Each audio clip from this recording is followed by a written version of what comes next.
बहुत समय पहले की बात है। बुलंदपुर नाम का एक गांव था। उस गांव में बिरजू नाम का एक गरीब किसान अपनी पत्नी सरला के साथ रहता था। खेतीबाड़ी से गुजारा न होते देख दोनों ने गांव के मुहाने पर एक छोटा सा मटन का ढाबा खोल लिया था। दोनों लोग सुबह तड़के ही उठ जाते थे और बाजार से जाकर ताज़ा मटन और खड़े मसाले खरीदकर अपने ढाबे पर पहुंच जाया करते थे। बिरजू के मटन बनाने का तरीका सबसे अलग था। वो मिट्टी के चूल्हे पर धीमी आंच पर हंडी में मटन पकाता था। उसके मटन की खुशबू पूरे गांव को मदहोश कर देती थी। शुरुआती दौर में बिरजू का ढाबा बहुत जोरों से चला, लेकिन धीरे धीरे किस्मत ने करवट बदली और उसके ढाबे पर एक दो लोग ही आने लगे। पता नहीं इस बुलंदपुर गांव वालों को क्या हो गया है बिरजू। जो ढाबा सुबह से लेकर रात तक ग्राहकों से खचाखच भरा रहता था, आज वहां मक्खियां भिन भिना रही हैं। हंडी का मटन वैसा का वैसा ही पड़ा है। ऊपर से धनीराम सेठ का कर्ज सर पर तलवार की तरह लटक रहा है। मुझे तो रात को नींद तक नहीं आती।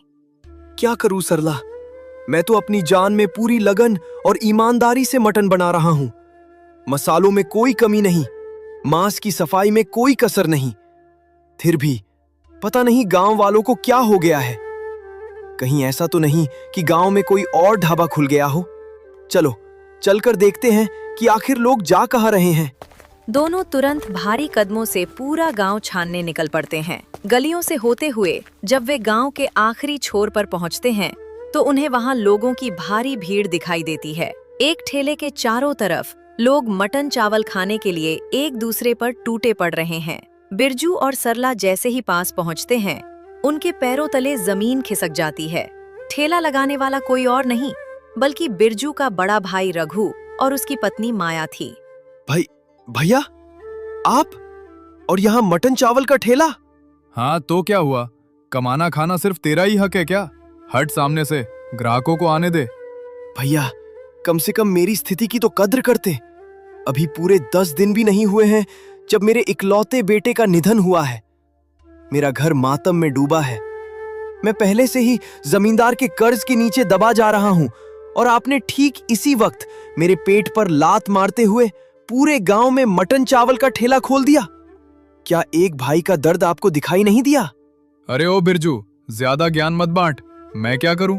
जो होना था वो हो गया। तेरा बेटा मरा तो क्या मैं भूखा मर जाऊं? क्या तेरे इस रोने धोने से मेरा काम थोड़े ही ना चलेगा? अपनी किस्मत का रोना मेरे सामने मत रो। अरे बिरजू, तू काहे फालतू में चिल्ला रहा है? तेरे ढाबे पर मटन चावल की प्लेट 30 रुपए की मिलती है और रघु भाई यहाँ सिर्फ 10 रुपए में भर पेट मटन चावल दे रहे हैं। अब तू ही सोच, गरीब जनता किसके पास आएगी? हम तो यहीं खाएंगे। 10 रुपए प्लेट मटन चावल? जेठानी जी, ऐसा कैसे हो सकता है? बाजार में 10 रुपए किलो तो मटन ही नहीं मिलता।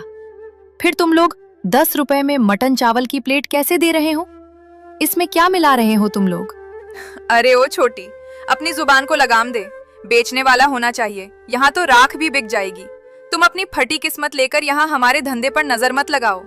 जेठानी जी, ये तुम गांव वालों की सेहत के साथ सही नहीं कर रही हो। इस सस्ते के चक्कर में किसी दिन बड़ी अनहोनी हो जाएगी। ऐसा पाप मत कमाओ। सुन बिरजू की मेहरिया, मैं चाहे जो करूं, मेरी मर्जी। अब ये ठेला बंद नहीं होगा। चाहे तुम दोनों भूख से मरो, अपना घर बेचो या अपना वो 2 बीघा खेत बेचो, मुझे कोई फर्क नहीं पड़ता। अगर अपनी भलाई चाहते हो तो यहाँ से सीधे दफा हो जाओ। भाई के मुंह से इतनी कड़वी बात सुनकर बिरजू का दिल जैसे चकनाचूर हो गया। सरला उसका हाथ पकड़कर रोते हुए वापस ढाबे पर ले आती है। दोनों ढाबा खोलकर देर रात तक ग्राहकों का इंतजार करते हैं, लेकिन दूर दूर तक कोई परछाई भी नहीं फटकती। उदास मन और सूनी आंखों के साथ दोनों रात को घर लौटते हैं और बिना कुछ खाए पिए सो जाते हैं। दिन ढलते गए और हफ्ते बीतते गए। बिरजू के ढाबे पर धूल जमने लगी थी। चूल्हे की आग ठंडी पड़ चुकी थी और घर का राशन खत्म हो चुका था। तभी एक सुबह, जब परिंदे भी ठीक से चहचहाए नहीं थे, बिरजू के आंगन में भारी जूतों की आवाज गूंजती है। वो गांव का सबसे क्रूर सूदखोर धनीराम सेठ था। अरे ओ बिरजुआ, ओ बिरजू की मेहरी, कहाँ मरे पड़े हो बे? बाहर निकल थोड़ा, जरा हमें भी तो अपनी सूरत दिखाओ। आवाज सुनकर बिरजू और सरला अंदर से कांपते हुए बाहर आते हैं। दोनों के चेहरों पर कई दिनों की भूख और चिंता साफ दिख रही थी। राम राम सेठ जी, सुबह सुबह आप हमारे आंगन में। राम राम। तेरे दिए हुए वक्त की म्याद आज पूरी हो गई है बिरजू। मुझे मेरे पैसे आज के आज, अभी के अभी चाहिए। बहुत ढील दे दी मैंने तुझे। सेठ जी, भगवान के लिए हम पर तरस खाइए। अभी हमारे पास एक फूटी कौड़ी भी नहीं है। घर में 2 वक्त की रोटी के लाले पड़े हैं। मुझे तुम्हारी नौटंकी से कोई मतलब नहीं है। मुझे मेरे पैसे चाहिए, वरना याद रखना वो जो तेरी 2 बीघा जमीन है ना, उसे मैं आज ही गिरवी रख लूंगा और उस पर अपना बोर्ड लगा दूंगा। ऐसा अनर्थ ना करो मालिक, हम भूखे मर जाएंगे। वो जमीन ही हमारी आखिरी उम्मीद है। वैसे भी बेटे की मौत के बाद मेरा ढाबा बिल्कुल ठप पड़ गया है। कोई एक ग्राहक नहीं आता। अरे, जब पैसे उधार लेने आए थे तब तो तुम्हारा ढाबा हवाई जहाज की तरह चल रहा था। तब तो बड़े बड़े वादे कर रहे थे। अब क्या हो गया? ढाबा चले या न चले, मैं क्या करूं? मुझे मेरी रकम से मतलब है। मालिक, हमारे बच्चे की मौत का गम अभी कम नहीं हुआ था कि ये आफत आ गई। हम आपकी एक एक चवन्नी चुका देंगे, बस थोड़ा सा वक्त और दे दीजिए। चल ठीक है, रोना धोना बंद कर। मैं तुझे 2 दिन का आखिरी वक्त देता हूं। इन 2 दिनों में तू अपने घर के बर्तन बेच, अपनी मेहरी के गहने जेवरात बेच या कुछ भी कर, पर मेरे पैसे लाकर दे दे। अगर 2 दिन बाद पैसे नहीं मिले तो सीधे जमीन से बेदखल कर दूंगा। इतना वक्त देने के लिए आपका बहुत बहुत धन्यवाद सेठ जी। आपका ये एहसान मैं जिंदगी भर नहीं भूलूंगा। धनीराम बड़बड़ाता हुआ वहां से चला जाता है। सरला, तुम यहीं घर पर रुको। मैं जरा बड़े भैया के घर होकर आता हूँ। वो भले ही गुस्से में बोल गए हों, पर आखिर है तो मेरे सगे भाई ही ना। हमारा खून एक है। बिरजू, वहां मत जाओ, मेरी बात सुनो। वहां जाने से कोई फायदा नहीं होगा। जो इंसान तुम्हारे बेटे की मौत पर नहीं पसीजा, जो तुम्हारे भूखे मरने पर खुश है, वो तुम्हें पैसे क्या देगा? मत जाओ अपनी बेइज्जती कराने। नहीं सरला, वो अपना खून है। जब वो देखेगा कि उसके छोटे भाई की जमीन नीलाम होने वाली है, उसका भाई बर्बाद होने वाला है, तो उसका कलेजा जरूर पसीजेगा। मुझे पूरा भरोसा है कि भैया मुझे खाली हाथ नहीं लौटाएंगे। बिरजू भारी और थके हुए कदमों से रघु के आलीशान मकान की तरफ बढ़ता है। वहां पहुंचकर वो देखता है कि रघु और माया नोटों की गड्डियां गिन रहे हैं, जो उन्होंने गांव वालों को घटिया मटन खिलाकर कमाई थी। बिरजू को देखते ही दोनों के चेहरे के भाव बदल जाते हैं। भैया, मुझे बचा लो भैया। धनीराम सेठ आया था। अगर 2 दिन में कर्ज नहीं चुकाया तो वो हमारी 2 बीघा जमीन छीन लेगा। भैया, मैं पूरी तरह बर्बाद हो जाऊंगा। अपने छोटे भाई पर तरस खाओ, मुझे थोड़े पैसे उधार दे दो भैया। अरे हट यहाँ से भिखारी कहीं का। सुबह सुबह मुंह उठाकर आ गया मंगल करने। हमारे पास कोई फालतू पैसे नहीं है जो हम तुम जैसे अभागों पर लुटाएं। देख बिरजू, साफ बात है, तेरी जमीन जाएगी तो तेरी जाएगी, मेरी थोड़ा ही ना जा रही है। और मैं तो कहता हूँ कि तेरी जमीन क्या, तेरा ये घर भी बिक जाए और तू इस गांव से भीख मांगकर बाहर निकल जाए, तब जाकर मेरे कलेजे को ठंडक मिलेगी। भाग यहाँ से, दोबारा इस चौखट पर पैर मत रखना। भाई के इन शब्दों ने बिरजू के सीने को छलनी कर दिया। उसका बचा कुचा हौसला भी टूट गया। आंखों में अंधकार छा गया और वो बिना कुछ बोले पागलों की तरह नंगे पैर सीधे जंगल की तरफ भागने लगा। तभी उसे रास्ते में एक अजीब चीज दिखाई दी। अरे, ये तो कोई बहुत पुराना चिराग है। कहीं ये वैसा ही चिराग तो नहीं जिसके बारे में मैंने बचपन में कहानियों की किताबों में पढ़ा था? क्या सच में ऐसी चीजें होती हैं? नहीं, ये मेरा वहम है। पर एक बार कोशिश करने में क्या हर्ज है? बिरजू बिना देर किए कांपते हाथों से उस चिराग पर जमी सालों पुरानी काली मिट्टी को अपने हाथों से जोर से रगड़ता है। जैसे ही वो चिराग को रगड़ता है, चिराग अचानक भट्टी की तरह गर्म हो जाता है। बिरजू के हाथ से चिराग छूटकर जमीन पर गिर पड़ता है। अगले ही पल चिराग के मुंह से गाढ़ा जादुई नीला धुआं निकलने लगता है। वो धुआं पूरे जंगल में फैल जाता है और देखते ही देखते आसमान को छूने लगता है। हवा में एक भारी, रूह कंपा देने वाली आवाज गूंजती है और उस धुएं के बीच से एक ऊंचा, विशाल और चमकीला जादुई जिन्न प्रकट होता है। आजाद, आखिरकार मैं आजाद हो गया। क्या हुक्म है मेरे आका? इतना विशाल जादुई साया और उसकी गूंजती आवाज सुनकर बिरजू बुरी तरह डर जाता है। डरो नहीं मेरे आका, मैं आपको कोई नुकसान नहीं पहुंचाऊंगा। आपने इस चिराग को रगड़कर मुझे सदियों की कैद से आजाद किया है। इस जादुई चिराग के नियम के मुताबिक अब मैं आपका गुलाम हूं और आपकी कोई भी 3 इच्छाएं पूरी कर सकता हूं। मांगिए आका, जो मांगना है। क्या तुम सच कह रहे हो? क्या तुम सच में मेरी इच्छा पूरी कर सकते हो? बिल्कुल हाँ आका, इस जादुई चिराग के जिन की जुबान कभी झूठी नहीं होती। अपनी पहली इच्छा मांगो आका। जिन बाबा, अगर तुम सचमुच मेरी मदद कर सकते हो तो मेरी पहली इच्छा में मुझे खूब सारा धन दौलत दे दो। मुझे इतना सर्व संपन्न बना दो कि मेरे घर में कभी किसी चीज की कमी न रहे। कोई कर्जदार मेरे दरवाजे पर आकर मेरी पत्नी को न धमकाए और मेरा घर पैसों और खुशियों से भर जाए। जो हुक्म मेरे आका। आवरा का डाबरा।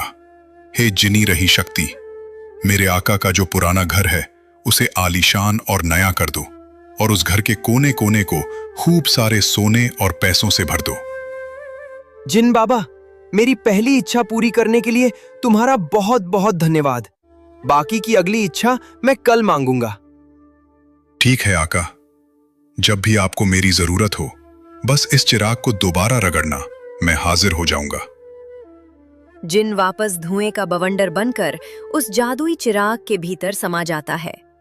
बिरजू उस चिराग को बड़े जतन से अपने कपड़े में लपेटता है और उसे लेकर सीधे अपने घर की तरफ दौड़ पड़ता है। बिरजू हाथ में जादुई चिराग लिए हांफते कांपते हुए अपने गांव बुलंदपुर पहुंचा। लेकिन जैसे ही वो अपने आंगन के पास पहुंचा, उसके कदम वहीं ठिठक गए। जहां उसका पुराना टूटा हुआ मिट्टी का घर था, वहां अब एक आलीशान महल जैसा नया घर खड़ा था। सरला घर के दरवाजे पर खड़ी हैरान परेशान होकर चारों तरफ देख रही थी। बिरजू, तुम कहाँ चले गए थे? और देखो, ये क्या चमत्कार हो गया। हमारी टूटी झोपड़ी की जगह ये इतना बड़ा नया घर कहाँ से आ गया? मैं तो डर के मारे अंदर भी नहीं जा पा रही हूँ। जैसे ही दोनों नए घर के भीतर कदम रखते हैं, उनकी आंखें फटी की फटी रह जाती हैं। कमरों के भीतर बड़ी बड़ी पेटियां और अलमारियां नोटों की गड्डियों और सोने के सिक्कों से खचाखच भरी हुई थीं। चारों तरफ राजसी ठाट बाट था।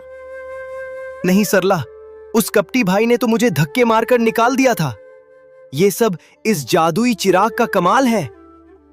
बिरजू सरला को जंगल की पूरी कहानी, जिन्न का प्रकट होना और अपनी पहली इच्छा के बारे में सब कुछ विस्तार से बताता है।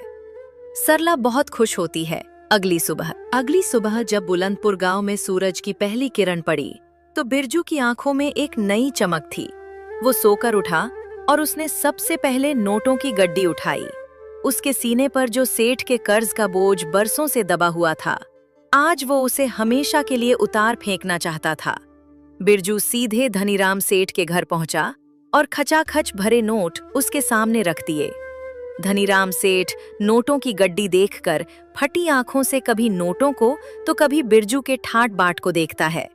बिरजू बिना कुछ बोले गर्व से सिर उठाकर वापस अपने घर आ जाता है। घर आकर वो कमरे का दरवाजा बंद करता है और उस जादुई चिराग को निकालता है। बिरजू जैसे ही जादुई चिराग को रगड़ता है, उसमें से नीला धुआं निकलता है और जिन्न सामने खड़ा हो जाता है। क्या हुक्म है मेरे आका? आज आपकी दूसरी इच्छा क्या है? जिन बाबा, धन दौलत तो तुमने दे दी, पर मेरा ढाबा अब भी ठप पड़ा है। मैं हाथ पर हाथ धरकर बैठना नहीं चाहता। मैं मेहनत करके कमाना चाहता हूँ। कुछ ऐसा कर दो कि मेरा मटन का ढाबा फिर से जोरों से चलने लगे। अरे भाई, इसके लिए इच्छा बिगाड़ने की जरूरत नहीं। मैं आपको एक जादुई मसाला देता हूँ। इस मसाले की एक चुटकी भी अगर आपने मटन में डाल दी तो पूरा गांव स्वाद के मारे खींचा चला आएगा। आवरा का डाबरा, हे जिन्नी रूही शक्तियां। और पलक झपकते ही बिरजू के पास में एक चमकीली जादुई डिबिया आ जाती है। जिन बाबा, तुम्हारी इस मदद के लिए धन्यवाद। मैं अपनी तीसरी और आखिरी इच्छा अभी नहीं मांगूंगा। जब मेरा मन करेगा तब मांगूंगा। जो हुक्म मेरे आका। जब आपका मन करे तब मुझे याद करना। अब मैं वापस चिराग में जाता हूँ। जिन चिराग के भीतर समा जाता है। बिरजू और सरला अपनी दुकान की तरफ निकल पड़ते हैं। बिरजू और सरला ने ढाबा खोला और मिट्टी के चूल्हे पर मटन पकाना शुरू किया। जैसे ही मटन उबलने लगा, बिरजू ने उसमें जिन्न का दिया हुआ वो जादुई मसाला डाल दिया। मसाला डलते ही पूरे बुलंदपुर गांव में एक ऐसी अनोखी और लाजवाब महक फैली कि जो जहां था वहीं ठहर गया। लोग अपने घरों से निकलकर पागलों की तरह बिरजू के ढाबे की तरफ दौड़ने लगे। देखते ही देखते बिरजू के ढाबे पर ग्राहकों की भारी भीड़ इकट्ठा हो गई। पैर रखने तक की जगह नहीं बची। वहीं दूसरी तरफ गांव के आखिरी छोर पर बैठे बिरजू के बड़े भाई रघु और भाभी माया के ठेले पर सन्नाटा पसर गया। उनका एक भी मटन चावल नहीं बिका। वे तुरंत बिरजू के ढाबे के पास आए।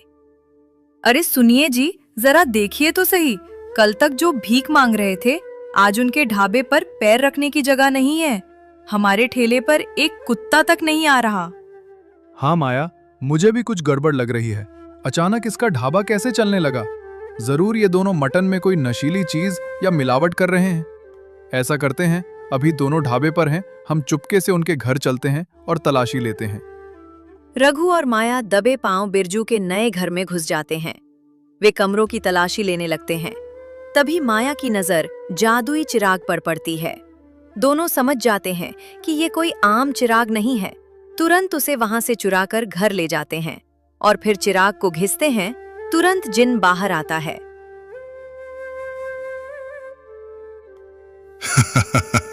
मूर्ख इंसान, तू मेरा आका नहीं है।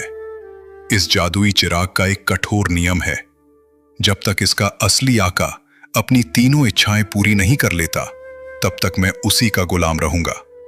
और इस बीच अगर किसी दूसरे इंसान ने लालच में आकर मुझे अपना गुलाम बनाने की कोशिश की, तो मैं उसे अपने साथ हमेशा के लिए पाताल लोक ले जाता हूं।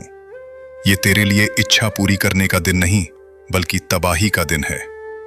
जिन उसके पति को लेकर गायब हो जाता है। ये देख तुरंत उसकी भाभी बिरजू के पास आती है और उसको सारी बातें बताती है। तुरंत बिरजू उसके साथ उनके घर जाता है और चिराग को घिसता है और जिन से अपनी अंतिम इच्छा में अपने भाई को मांगता है। जिन उसके भाई को वापस कर हमेशा के लिए वहां से चला जाता है। तो दोस्तों, इस कहानी से हमें ये सीख मिलती है कि मुसीबत के वक्त हमेशा खून के रिश्ते ही काम आते हैं। बस इंसान को वक्त रहते अपनों को पहचानना आना चाहिए।